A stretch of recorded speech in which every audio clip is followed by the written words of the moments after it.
Okay, let's talk some Rangers hockey. As a team, they have started the season 2-1 after a dominant 6-1 victory over the Penguins. It was a statement night for new head coach Mike Sullivan in his return to Pittsburgh. And now the Rangers, they turned their attention to a Sunday clash with the Capitals. Joining me to break it all down is the host of Puck Talks and a writer for Forever Blue Shirts, the one and only Matthew Mugno. Matthew, what's going on, man? How you doing?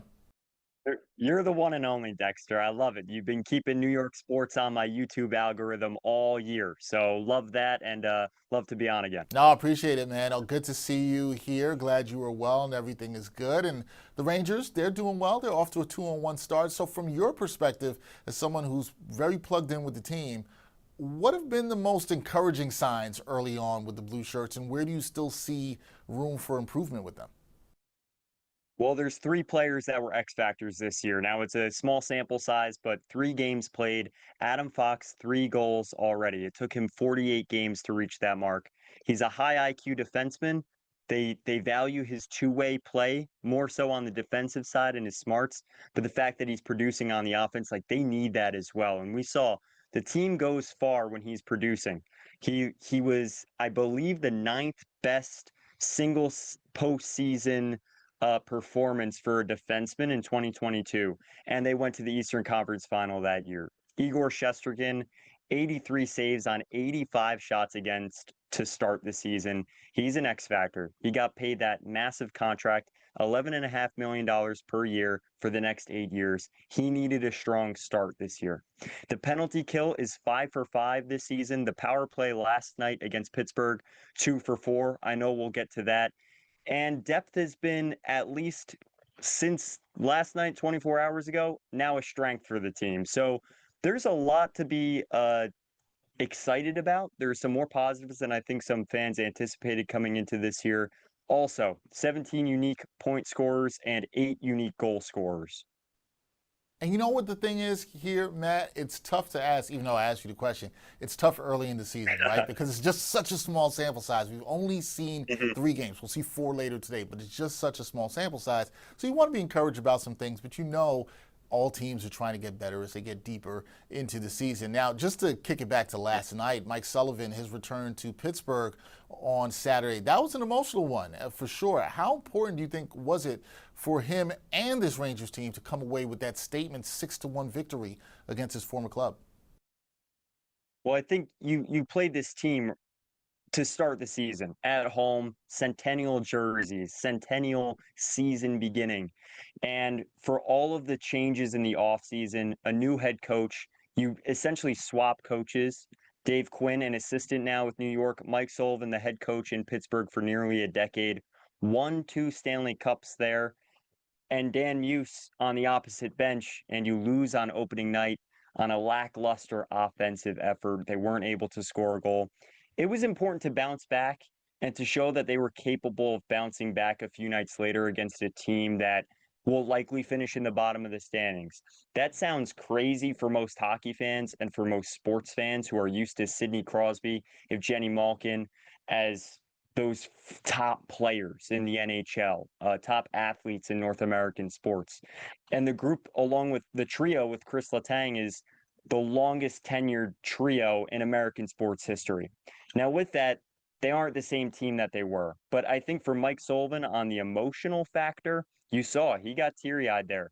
Won 2 Stanley Cups. He coached 2, no doubt, Hall of Fame players in his tenure there. I think it was very important to show that they were able to identify how they lost in the opening contest this season and turn that around and turn that into a massive victory last night. Yeah, it was a big one, and we'll see how they can build on that victory. Before we get to that, we have to talk about Vincent Trocheck because he's out week to week with an upper body injury. How big of a loss is this for the Rangers in terms of faceoffs, also two-way play, and then can't even count out his leadership down the middle? How big of a loss is it to not have Vincent Trocheck in the lineup right now where he's day to day? Well, on the glassy ice sheet, he's played 3 straight seasons for the New York Rangers. That's 271 straight games, including 2 playoff appearances. One of those a run to the Eastern Conference Final, where he was a major factor for the team. And last season, he finished third in the NHL in faceoff win percentage, 59.3% at the faceoff dot. So he is critical to this team. He may be one of the, if not the most important factor, I would say, for the program, as his winger is Artemi Panarin, his other winger Alexis Lafreniere. We know that there's been some pressure on the youngster to get going in his career, and he's with one of the best players in the NHL on his other wing. Now, overall, I think the team is more committed to back checking and getting into the defensive end. So I do think as a team unit, it's not like they're relying on Trocheck just in that position as a pivot, but the center position is historically thin for the New York Rangers organization. Noah Laba has been a surprise, plugged in at the 3C role, but other than that, this isn't a team that's built to lose many more centers. We saw that was part of the reason why Filipino was traded. He was unfortunately injury prone, very young, and they moved him for JT Miller, who was the team's 1C. Mika Zibanejad played in that position yesterday and scored a shorthanded goal. So I also think another part of this conversation is, where does Mika Zibanejad fit into the forward group? He was a right wing out of training camp because he wasn't very successful at center last season. Now he's the 2C. Let's see where he rolls with the center position. So I think Trocheck's injury actually brings more questions than answers. What was good was there was no fire last night in Pittsburgh. Without Trocheck, they were able to display strong back check, that the team does have depth when they're able to score and click together. And Noah Laba with 2 assists last night, so he got on the score sheet.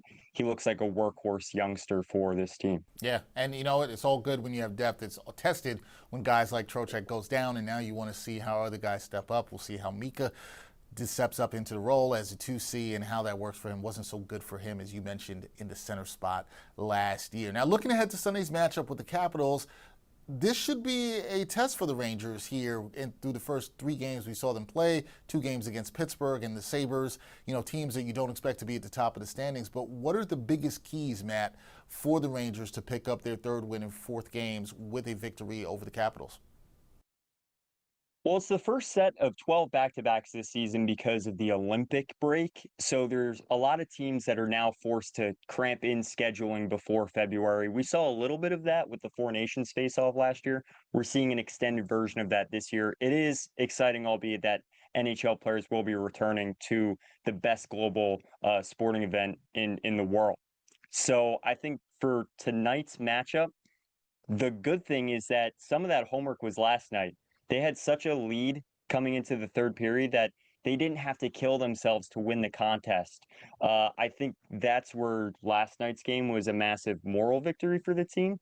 But this is the first big test.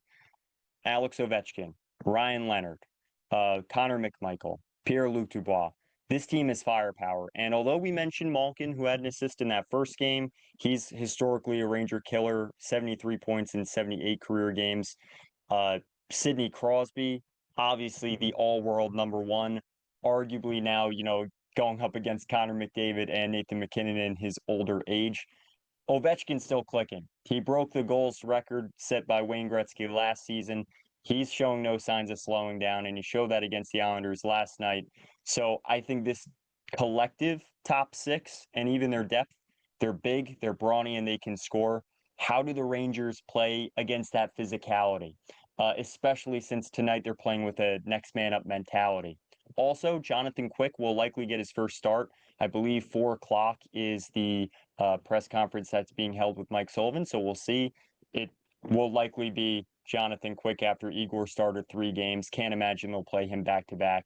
And he's a keeper that won 11-7-2 last year. All things considered with how that season turned out. So how do they handle a bigger Caps lineup, physical, a goal-scoring lineup, and with limited rest? All right, so keep an eye out for those things in the matchup tonight. 7 o'clock, the puck drops at Madison Square Garden. Rangers and Capitals there. That is Matthew Mugno, check him out, hosting Puck Talks, also writer for Forever Blue Shirts. Matt, always a pleasure to talk some Rangers hockey with you. We'll do it again soon. Yes, sir. Yeah, 10th year on the podcast. Steve and I created it when we were 15 years old, so it's great to be back here, and I can't wait to come back on. Last time we talked, I think, was in March, and hopefully there's a little more positive things going on in New York sports next time we chat. Yeah, last time we talked, I don't think it was as positive. Also, let me say congratulations to you on 10 years of hosting the podcast. That is a beautiful thing. And Thank you. yes, we will see you again and talk some more Rangers hockey soon. Thank you, my friend.